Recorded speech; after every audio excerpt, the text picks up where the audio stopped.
she did a really good job of, adapting that into 90s anime from clips. I'm looking at it, it's like, what cartoons are those from? Yeah. No, I'm actually asking. Oh. Which well, ones? None of them were from Earth's Mightiest Heroes because that was fairly recent. It came from the 90s version of Spider-Man, the animated series. That I recognize. The older ones is just, I think that Like what, X-Men? No, I think it was even earlier than 90s. It's sometime after Spider-Man and his Amazing Friends. None of that came from X-Men, as far as I know. A lot of that actually, Doctor Strange came from Spider-Man's show because he was on there a few times. What about, was it Iron Man? My only guess is a lot of that actually came from the straight to VHS, which is videotapes. If you guys don't know what those are the straight to VHS stuff that Stan Lee used to narrate in the beginning, like, "Hey, true believers, it's your publisher Stan Lee here, and Excelsior," and he would always do the opening thing. Because I remember, because I used to have some of the X-Men ones, and the X-Men did had a weird theme song. It was like X-Men, saving the day, saving the day.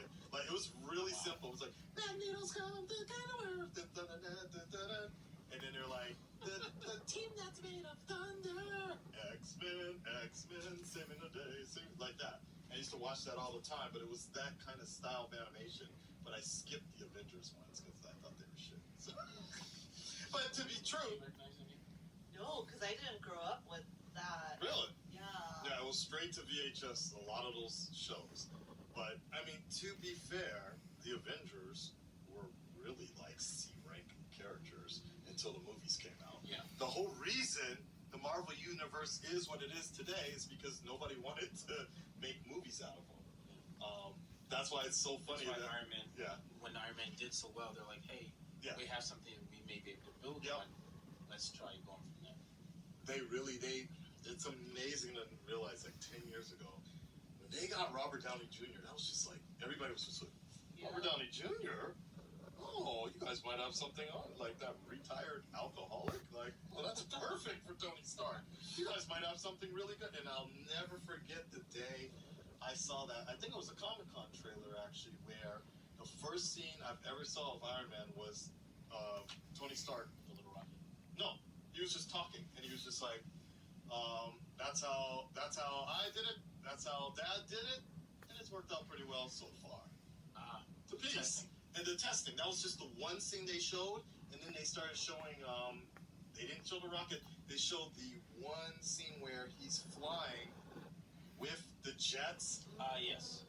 and they play the Iron Man, the Black Sabbath song, and I'm just like, oh, this might actually be really good, like that. And my friend's friend actually worked on that shit, and did the HUD for the Iron Man stuff, and he was just telling me, like, behind the scenes, John Favreau went apeshit over that jet scene because that's what he wanted to see, and he was just like, oh my god, this is gonna be fucking great. And it really was, man. It really was. But, like, even from the previous movie, The Hulk with Ed Norton, they also... The Incredible version, Hulk, yeah. they, at the very end, they did include Samuel Jackson, so from there, they kind of had a... Well, yeah, they always had this idea to do, like, they were just going to try individual movies and have little tie-ins. And Nick Fury was the first one, but then Iron Man did so well that the Incredible Hulk was coming out. They were like, oh shit.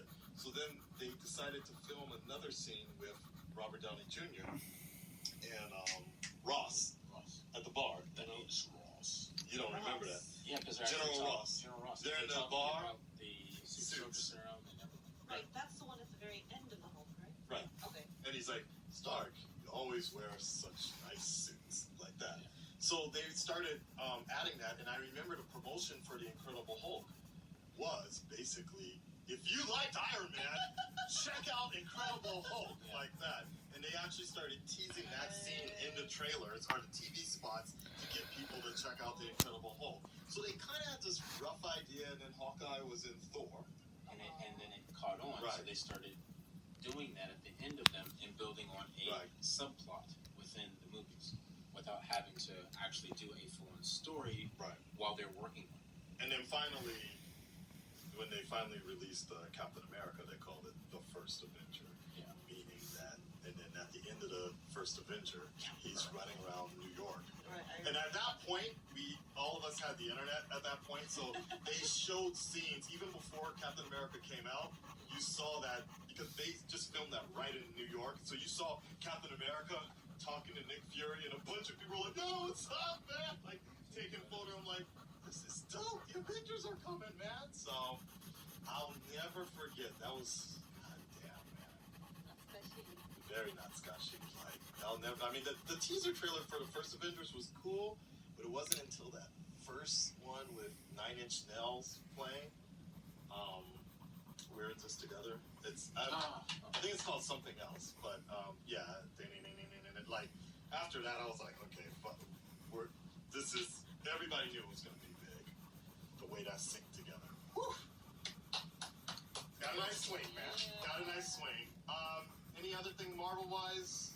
I'm doing I'll be making a full announcement about it later, but I'm going to be doing the Infinity War Challenge in the beginning of the year. And basically what that is you watch every Marvel movie in order every week.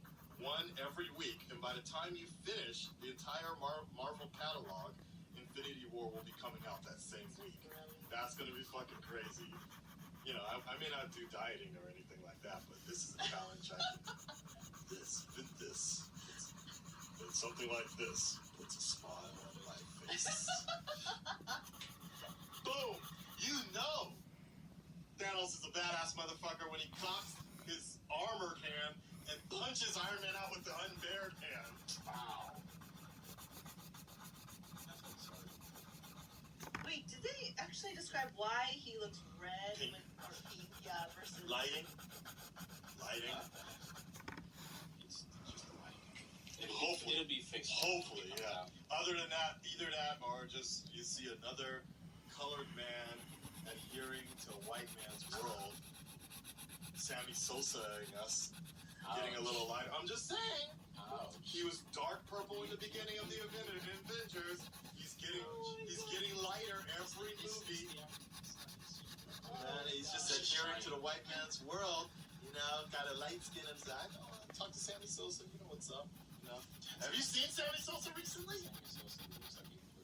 Yeah. That's why I'm like, ouch. That happened to Beach. Yeah. Not exaggerating. Because I actually had a baseball player here talking to me. He goes, "You see this?" I'm like, "What the hell is that?" He goes, "Sammy Sosa." I started laughing. Like, "You're lying." I said, "No, I'm serious." Yeah. And there's some processes Before that. and after, yeah. Oh, it's shocking. Okay. It's shocking. Because he's not. No. I mean, of course, to each his own.